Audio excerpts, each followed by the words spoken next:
sangat capek kan? Iya. Itu dingin sekali. Iya.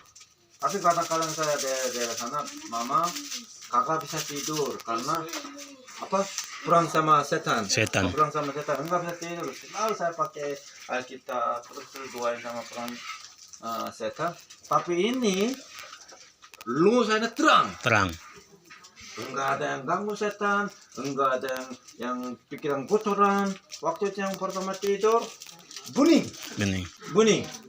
Dua aja langsung keluar, enggak ada yang ganggu. Makanya pikir saya, oh tempat ini sangat bersuci. Suci kudus ya. Suci kudus. Mungkin bapak pendetanya, bu pendetanya, cuma-cumanya, sama punya rumahnya. Iya. Karena ini sebentar pakai gereja kan. Iya. Jadi sangat suci dan sangat suka Cita dari Tuhan.